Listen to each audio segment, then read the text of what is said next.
Many on the left are currently proposing a wealth tax on individuals of high net worth, suggesting that this is a quick fix for our economic woes. Now that woke is being put away, many left-wing media personalities are trying to switch the focus to economic issues in a transparent attempt to win back the white male demographic that they have spent the last decade vilifying. That is probably the reason people like Gary Stevenson and Jimmy the Giant are being pushed so heavily at the moment. And I want to show you why the policies they promote will at best be of little benefit to you and will probably make your situation a little worse. A great case study in the fallacies of the arguments of increasing taxes on high net worth individuals has recently played out in Norway.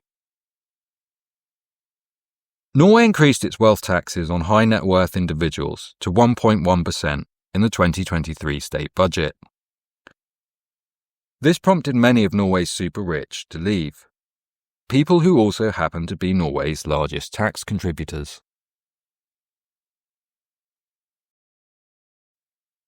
This has reportedly led to a $448 million reduction in government revenues. So the tax that was supposed to bring in more revenue, in fact, reduces it. Then the government is faced with a choice of borrowing, raising taxes on the remaining population, or cutting government spending to make up the deficit. They normally choose options 1 and 2. France is also toying with the idea, and it will be interesting to see what happens there. But for most young men in Western society, even if this policy was successful, they would be in line for zero benefits. Most guys in the West are the guy in the social contract meme. They pay into a system that other people take from. Even if a wealth tax did raise 10 or 20 billion, potentially allowing for a small raise in income tax allowance to reduce the tax burden on minimum wage earners, I sincerely doubt that is how the money would be spent.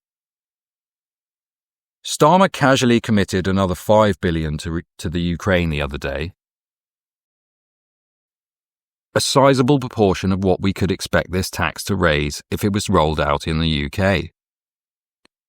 If any additional revenue was raised by such a tax, there is more chance of it going to Rory Stewart's wife to teach Afghan women on the importance of Deschamps urinal, or commissioning a portrait of Yvette Cooper, or David Lammy stuffing his fat face, than it is that a penny of any of that money raised would reach your pocket.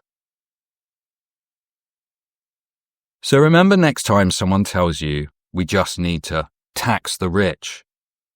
If you're a single guy with a non-government job, these policies will probably negatively affect you, are unlikely to benefit you, even if they are successful, as the money will be spent on left-wing patronage networks rather than anything useful.